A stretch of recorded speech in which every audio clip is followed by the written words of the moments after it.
दोस्तों power ranger franchise में कई सारे ग्रीन रेंजर्स आ चुके हैं, लेकिन दोस्तों उनमें से सबसे पावरफुल कौन है? स्वागत है आपका दोस्तों स्क्रीन पॉइंट में, और आज हम बात करेंगे top 10 most powerful green rangers के बारे में। दोस्तों वीडियो स्टार्ट करने से पहले अगर आप हमारे चैनल पे नए हैं तो दोस्तों सब्सक्राइब करें ताकि इससे रिलेटेड कोई वीडियो आप मिस न कर सके। दोस्तों जब से पावर रेंजर्स का फ्रेंचाइजी आया है तब से दोस्तों हम कई प्रकार के रेंजर्स को देख चुके हैं, जैसे कि दोस्तों ब्लैक, ब्लू, पिंक, येलो और रेड रेंजर। इसके अलावा दोस्तों हम कुछ स्पेशल रेंजर्स को भी देख चुके हैं, लेकिन ये सबको छोड़ के हमें ग्रीन रेंजर्स भी देखने को मिल चुके हैं, जिनका दोस्तों फैंस के बीच में बहुत स्पेशल स्टेटस होता है। रेड, ब्लू और ब्लैक रेंजर के मुकाबले ग्रीन रेंजर यूजुअली एक स्पेशल रेंजर की तरह होता है। इसका मतलब दोस्तों ये है कि आप कभी ग्रीन रेंजर्स को देखे हो तो आप समझ जाओगे कि इसका स्पेशलिटी क्या है। तो दोस्तों अगर आपको जानना है कि सबसे ज्यादा पावरफुल ग्रीन रेंजर कौन है तो दोस्तों ये वीडियो को जरूर देखिएगा। तो दोस्तों ज़्यादा टाइम ना लेते हुए चलिए काउंटडाउन स्टार्ट करते हैं। नंबर 10, टाइम फोर्स से ट्रिप।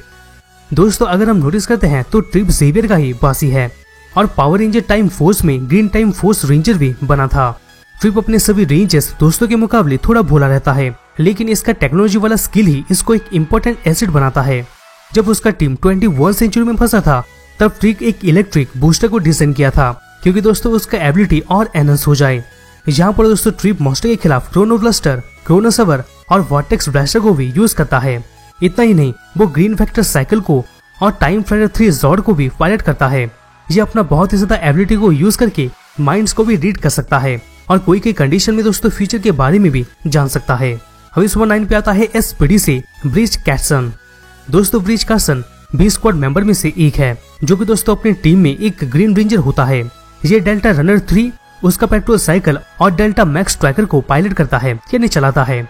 जब उसका team spot mode power up discover किया था तब दोस्तों ब्रिज कुछ एडिशनल पावर को गेन कर लिया था। सीरीज के दौरान ब्रिज के पास साइकोमेट्रिक एबिलिटी होता है, जिसके मदद से वो ऑरस को भी रीड कर सकता है। मतलब दोस्तों समझ सकते हैं कि ये ऑरस को भी रीड कर सकता है। इतना ही नहीं, इसके पास टेलीपैथी वाला पावर भी होता है, और साथ में इसके पास यूनिक वाला जेनेटिक एबिलिटी भी होता है, जिसकी वजह से इसके पास सुपर ह्यूमन स्ट्रेंथ भी होता है। लास्ट में दोस्तों इसको बाद में एसपीडी ब्लू रेंजर के हिसाब से भी प्रमोट किया गया था। अभी थोड़ा इन पे आता है समुराई और सुपर समुराई से माइक। दोस्तों पावर रेंजर समुराई में और पावर रेंजर सुपर समुराई में माइक ग्रीन रेंजर होता है, क्योंकि वो नीदर वर्ल्ड की फोर्स से फाइट करने में हेल्प कर सके। माइक अपने पावर में फॉरेस्ट एलिमेंट की वजह से ही आता है, और ये खुद को ऑलरेडी प्रूव कर चुका है कि वो बहुत ही कैपेबल वॉरियर है। यहाँ पर माइक समुराई और सुपर समुराई का एक मेंबर होने के नाते अलग अलग बैटल्स के मोड्स को भी एक्सेस कर सकता है। यहाँ पर दोस्तों अगर आप गॉड डाले तो स्टैंडर्ड समुराई मोड में ये अपने फॉरेस्ट स्पीयर स्पिन को यूज करता है, और फिर दोस्तों बियर फोल्डिंग जॉर्ड को भी पायलट करता है। लेकिन दोस्तों मेगा मोड में ये अपने मेगा ब्लेड को यूज करता है, जो कि दोस्तों इसके लिए और पूरे टीम के लिए बहुत ही ज्यादा पावरफुल साबित होता है। इतना ही नहीं दोस्तों, माइक ब्लैक बॉक्स को भी यूज करके सुपर समुराई मोड को गेन कर सकता है। लास्ट दोस्तों ये अपने शार्क अटैक मोड में शार्क मोड को पा लेता है, और शार्क जॉर्ड को भी पायलट करता है यानी चलाता है। अभी समस्या पे आता है निंजा स्टॉर्म से कैमरन वॉटनबी। दोस्तों यहाँ पर सीरीज के बिगिन में कैन वॉटनबी को निंजा एकेडमी में ट्रेनिंग करने के लिए या तो एक पावरफुल रेंजर बनने के लिए उसको मना किया जा रहा था, लेकिन दोस्तों कैंप टाइम में पीछे ट्रैवल करके अपने माँ से मिलता है, जहाँ दोस्तों वो एमुलेट रिसीव करता है, और इसके वजह से वो ग्रीन समुराई रेंजर में ट्रांसफॉर्म हो जाता है। अपने ग्रीन रेंजर के पावर की मदद से कैम समुराई सवर और लाइटनिंग रिफ्ट ब्लास्टर को भी यूज करता है। यहाँ पर दोस्तों कैम समुराई स्टार चपर को भी पायलट करता है, जो कि दोस्तों कोई भी दूसरे जॉर्ड के साथ मिल सकता है, या तो समुराई स्टार मेगा जॉर्ड में खुद ही ट्रांसफॉर्म हो सकता है। यहाँ पर दोस्तों अगर हम नोटिस करते हैं तो कैम ही एकमात्र ऐसा पावर रेंजर था जो कि दोस्तों ऑटोमेटिकली ही सुपर समुराई मोड में जा पाता है बिना कोई पावर को अनलॉक किए। ये मोड इसके पावर को बहुत ही ज्यादा बढ़ा देता है, और फिर ये एक पावरफुल निंजा वॉरियर बन जाता है। अभी 106 पे आता है जंगल फ्यूरी से एलिफेंट स्पीड रेंजर।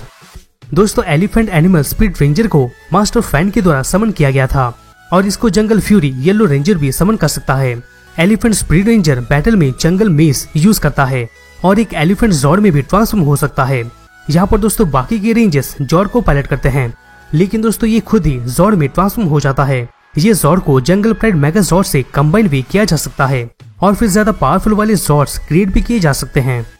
इसका एक जंगल मास्टर मोड भी होता है, और फिर दोस्तों इसका स्ट्रेंथ एक एलिफेंट के उतना हो जाता है। लास्ट दोस्तों इतने पावर के साथ ये रेंजर बाकी रेंजर्स के लिए पावरफुल तो बन जाएगा। अभी 105 पे आता है जियो और टर्बो से एडम बर्ग। दोस्तों जब से एडम पार्क ग्रीन रेंजर नहीं बना था तब वो अपने टीम में ब्लैक पावर रेंजर और ब्लैक निंजा रेंजर के हिसाब से ज्वाइन किया था, लेकिन बाद में दोस्तों ये ग्रीन जियो रेंजर बन गया था। एक ग्रीन जियो रेंजर होने के नाते एडम जियो लेजर ब्लेड और जियो लेजर पिस्टल को अपने पर्सनल वेपन के हिसाब से यूज करता है। यहाँ पर दोस्तों ये अपने जियो जेड साइकिल को भी पायलट किया था यानी चलाया था। यहाँ पर दोस्तों एक ओकेजन में तो ये रेड बैटल जॉर्ड को भी यूज कर पा रहा था, जो कि दोस्तों सिर्फ रेड रेंजर के लिए रिजर्व होके रहता है। जब टीम अपग्रेड हो गया था, जिसके वजह से वो लोग टर्बो रेंजर हो गए थे, तो दोस्तों एडम अपना ऑटो ब्लास्टर, टर्बो ब्लेड और टर्बो थंडर कैनन को यूज किया था। लास्ट दोस्तों अगर आप सोचते हैं कि ये कौन सा जोड़ यूज करता है, तो दोस्तों ये डेजर्ट थंडर टर्बो जोड़ को पायलट करता है यानी चलाता है। ओवरऑल ये अपने पावर को बहुत ही अच्छे तरीके से अपग्रेड कर पाया था। अभी दोस्तों नंबर 4 पे आता है मिस्टिक 4 से जेंडर विली। दोस्तों जेंडर को मिस्टिक 4 पावर रेंजर में ग्रीन मिस्टिक रेंजर के हिसाब से रिजरेक्ट किया गया था। जेंडर का कहीं ना कहीं थोड़ा ओवर कॉन्फिडेंस रहता है और थोड़ा ईगो भी रहता है, लेकिन वो खुद को टीम में एक पावरफुल मेंबर प्रूव कर चुका है। वो अपने पावर की मदद से मैगी स्टाफ एक्स और मिस्टिकल रीसर के ऊपर कंट्रोल किया था। इतना ही नहीं, वो स्पेल कोड को भी रिसीव किया था, जिसके वजह से वो मिस्टिक मसल्स को यूज कर पा रहा था। इसके वजह से दोस्तों इसका स्ट्रेंथ बहुत ही ज्यादा बढ़ गया था। जेंडर बिली ही पहला पावर रेंजर है जो कि मिस्टिक फोर्स फाइटर को अनलॉक किया था। टीम में दोस्तों उसका टाइटन यानी कि दोस्तों मिस्टिक माइनोटॉर बहुत ही बड़ा और स्ट्रॉन्गेस्ट होता है और अपने टाइटन को येलो, पिंक और ब्लू के साथ कंबाइन भी कर सकता है, जैसे कि दोस्तों एक मिस्टिक ड्रैगन का क्रिएशन होता है। यहाँ पर दोस्तों जब team Mystic Force legend warrior बन गए थे, तब वो पावरफुल बैटल आर्मर पा लिए थे, यानी कि दोस्तों उनको एक मिस्टिक लायन स्टाफ मिल गया था। ऐसे दोस्तों ये बहुत ही पावरफुल हो गए थे, जिसके बाद दोस्तों ये बहुत ही ज्यादा पावरफुल हो गया था। अब इस 3 पे आता है पावर रेंजर्स 2017 से रीटा रिपल्सा। दोस्तों रीटा रिपल्सा को तो आप जानते होंगे कि ये कितना खतरनाक विलन रह चुकी है। रीटा ऑलरेडी एक पावरफुल ग्रीन रेंजर रह चुकी है। एक्चुअल में दोस्तों रीटा जियो क्रिस्टल पाने का कोशिश करती रहती है और इसके लिए दोस्तों वो पूरे अर्थ के लाइफ को खत्म कर देना चाहती थी। यहाँ पर जॉर्डन और अल्फा 5 ही ऐसे बचे थे जो उसको रोक सकते थे और दोस्तों इसको रोक भी लिए थे। लेकिन दोस्तों जब रीटा फिर से वापस आ गई थी, तब भी दोस्तों उसके पास ग्रीन कॉइन था, जिसके वजह से वो एक पावर रेंजर एबिलिटी में आ सकती थी। रीटा एक रेंजर होने के नाते बहुत ही सुपर ह्यूमन स्ट्रेंथ, ड्यूरेबिलिटी और फाइट स्किल पा ली थी। यहाँ तक कि दोस्तों ये अपने आर्मर में भी चेंज हो सकती है। और दोस्तों अगर आप समझते हैं कि रीटा रिपल्सा सिर्फ एक विलन है, तो आप गलत हो। ये दोस्तों एक ग्रीन रेंजर भी रह चुकी है। अब इस 2 पे आता है माइटी मॉर्फन पावर रेंजर से टॉमी ओलिवर। दोस्तों टॉमी ओलिवर का कैरियर एक पावर रेंजर के हिसाब से हुआ था, लेकिन दोस्तों सही साइड से नहीं बल्कि गलत साइड से। टॉमी ओलिवर सबसे पहले रीटा रिपल्सा के हिसाब से चलता था, क्योंकि दोस्तों रीटा उसका ब्रेन वॉश कर दी थी। ये ग्रीन रेंजर उस समय बहुत ही ज्यादा पावरफुल साबित हुआ था, यहाँ तक कि दोस्तों ये कमांड सेंटर को भी रेड कर दिया था। यहाँ पर दोस्तों Tommy Oliver sport of darkness के ऊपर भी कंट्रोल कर लिया था और फिर ड्रैगन डैगर को यूज करके ड्रैगन जॉर्ड को कमांड भी करता है। ये सभी चीज को यूज करके टॉमी खुद को ही मेगा जॉर्ड से भी ज्यादा पावरफुल साबित कर चुका है। कभी कभी ये बिना जॉर्ड में रहे भी उसको पायलट कर लेता है। लेकिन दोस्तों बाद में टॉमी ओलिवर अच्छाई के साइड में आ गया था और फिर वो white ranger, white ninja ranger, Zeo red ranger, red turbo ranger और ब्लैक डायनो रेंजर भी बन चुका है। इसका इतना ज्यादा ही पावरफुल होना इसको नंबर 2 में लाता है। फाइनली दोस्तों नंबर 1 पे आता है सुपर मेगा फोर्स से जैक हॉलिंग। दोस्तों जैक हॉलिंग को पावर रेंजर मेगा फोर्स में ब्लैक रेंजर के हिसाब से इंट्रोड्यूस किया गया था। जैक हॉलिंग ग्रीन रेंजर तब बना था जब उसका खुद का टीम सुपर मेगा फोर्स में अपग्रेड हो गया था। एक नया ग्रीन रेंजर होने के नाते जैक अपना सुपर मेगा ब्लास्टर और सुपर मेगा सवर बैटल में यूज करता है। यहाँ पर दोस्तों ये सुपर मेगा रेसर जॉर्ड को भी पायलट करता है, जिसमें लेजेंडरी मेगा जॉर्ड भी होते हैं और एक पावरफुल आर्म कैनन भी होता है। यहाँ पर दोस्तों इंटरेस्टिंग बात यह है कि जैक अपने लेजेंडरी मोड में दोस्तों सभी ग्रीन रेंजर को चैनलाइज कर दिया था। यहाँ पर दोस्तों मैं आपको और क्या बोलूं, आप खुद सोच सकते हैं। जो ये सभी ग्रीन रेंजर को कंट्रोल कर सकता है तो वो कितना पावरफुल होगा, जिसकी वजह से दोस्तों ये रेंजर नंबर 1 पोजीशन को डेफिनेटली डिजर्व करता है। तो दोस्तों यही था top 10 most powerful green ranger के बारे में। दोस्तों वीडियो को कैसा लगा कमेंट बॉक्स में जरूर कमेंट कीजिएगा।